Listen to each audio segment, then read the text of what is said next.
только в Европе, но и на Руси бытовали истории о том, что дьяволу можно продать душу, получив взамен земные блага или магическую силу. На судебных процессах XVIII века иногда представляли такие улики, подписанные кровью договоры. На Алтае по-другому заключали такие договоры.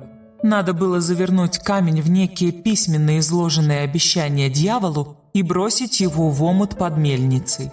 В народных представлениях это было нечистое место, поэтому и сами мельники часто ассоциировались с колдунами и колдовством.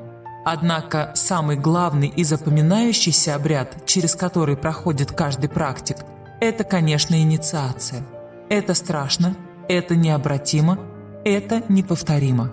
Колдовская инициация делается только один раз в жизни, но существуют дополнительные посвятительные ритуалы для корректирования вектора вашей силы. Например, ритуал на получение беса-помощника, ритуал на подключение к мертвенной силе. Это высокая деревенская магия, когда маг работает с тонким миром вне жажды результата, а ради другого угла зрения, ради расширения картины мира, общения с тонкими сущностями. Это обряды, которые работают на поддержание связи с каналом, но в которых вы ничего не спрашиваете. Мне однажды довелось встретить истинную служительницу смерти, истинную жрицу, работавшую на высочайших вибрациях, и при всем этом она была полуграмотной древней деревенской старицей. Звали ее бабушка Вера, и мне удалось завоевать ее расположение. Она пригласила меня в гости в свой храм, на деревенский погост. Смеркалось. Мы шли по землистым кладбищенским тропинкам, и бабушка Вера вела себя так, словно привела меня на тихий и незримый бал, и вот теперь представляет светским старожилам. О каждой могилке она рассказывала как о живом человеке. Мол, вот там Васенька спит, к нему лучше не ходить, голодный он и себе на уме. А там детки, близнецы, всего 5 годочков им было. Они с тобой говорить не будут, пока конфет не принесешь. Бабушка Вера не колдовала в профанном смысле этого слова. Она просто осуществляла служение. Как будто бы была проводником между миром живых и мертвых. И у нее был такой взгляд, словно она и сама большей частью проживала на той стороне, принадлежала бездне. Она ухаживала за кладбищем, полола крапиву на могилках, ставила свечки, кому-то из мертвых даже пела песенки. Голос у нее был тонким и ясным. Большинство современных погостных колдунов не чета бабушке Вере. Они-то приходят на кладбище, чтобы что-то получить. Например, знаменитый приворот «Черное венчание» сделать или фото врага в могилку прикопать. А бабушка Вера приходила на погост, чтобы любить. Она никогда ничего не просила у мертвых, хотя и могла. Те отвечали ей, являлись ей в зримом облике, приходили на ее зов. Такой обряд выполняется перед ритуалом, в котором вы получаете силу из внешнего источника непосредственно в обрядовом поле. Вызов нечистой силы как темного абстракта, обращение к конкретному бесу-помощнику, обращение к хозяйке или хозяину кладбища. К этой теме мы еще вернемся чуть позже. Вот, например, вариант абстрактного призыва. Эти слова можно произносить перед любым бесовским ритуалом, в том случае, если у вас нет конкретного беса-помощника. В процессе произнесения ставится отдельная свеча темного цвета. Произносится нечетное количество раз – 3, 7 или 9. В процессе визуализируется серое облако, которое закручивается вокруг вас против часовой стрелки. При желании на последних прочтениях можно рассмотреть в этом облаке тех, кого вы призвали.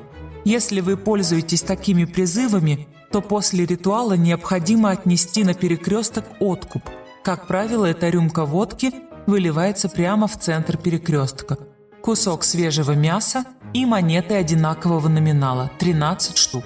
Все это вы уже должны собрать и поставить возле этой отдельной свечи в момент зачитывания. Произносится протяжно и тихо, на манер воющего ветра.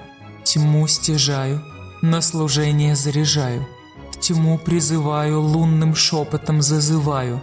Вода болотная, змея подколодная, сова трехглазая, дракон огненный, бес подземный, луна полная, дорога окаянная, да будут свидетелями зову моему. Шепот мой врата открывает, да двери к самой тьме отворяет. Призываю вас из пропасти черной, из смрада огненного, выйдите да взгляните мне в глаза, как брату и повелителю. Назовите ваши имена и будьте мне верными слугами, ибо я от вас». Более мягкий вариант призыва, когда вы знакомитесь с силами осторожно и постепенно. Чаще всего так работают с домовым, с опасными местами, лесом, болотом и с кладбищем. Мне о прикорме один дедушка ветхий рассказал. Все в той же Архангельской области, где, так уж вышло, были мною добыты самые главные колдовские сведения. Дедушка, как многие люди силы, жил затворником, в бедности, глуши и междумирье. Кажется, он и сам не понимал, живой он или уже находится в вязком прохладном посмертии.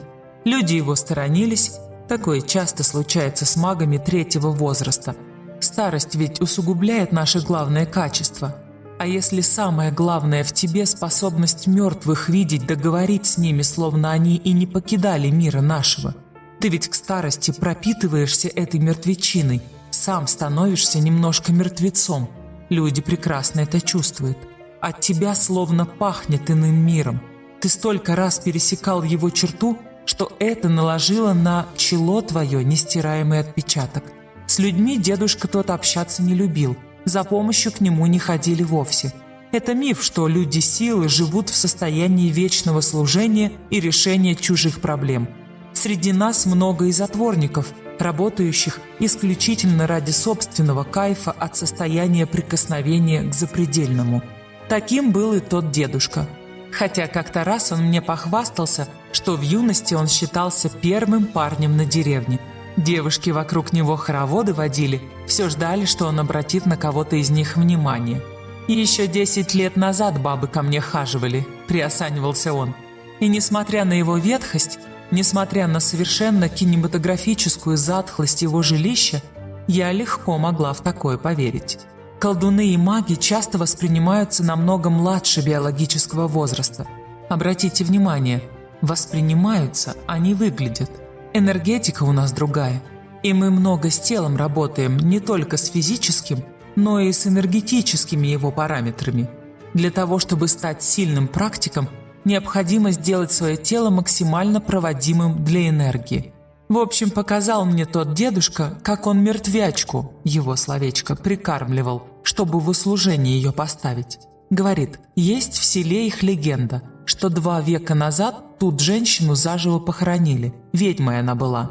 Крови многим в селе попортила. Вот и расправились с ней со свойственной тому времени жестокостью. А мертвецы такие часто остаются неупокоенными. Не смирилась колдунья с жестокой казнью. Вот и бродит ее мятежный дух среди живых. И, конечно, ничего хорошего от духа такого ждать не приходится. В лучшем случае напугает безалаберного путника, дорога которого лежит мимо погоста в темное время суток. Но сильная она, конечно, говорил мне дед. Дружба с мертвячкой такой во 100 крат нашего брата усиливает. Меня она не трогает, но и подсобить не спешит. А ведь я уже 12 лет ее кормить хожу. Он привел меня на кладбище, показал холмик земли, который время почти сравняло с поверхностью. Никаких опознавательных знаков на могиле ведьмы не было, ни плиты, ни креста. Только сосенка росла, ее дед-колдун сам и посадил. Выкопал в лесу, да на могилу к ведьме принес, чтобы у той хоть что-то было, хоть какой-то маркер в мире живых. Земля сосенку приняла, и та устремилась ввысь. Я ей сладости ношу, медок она любит. Приношу целую банку и прямо на землю его выливаю. По весне цветы высаживаю. Только вот умирают они быстро.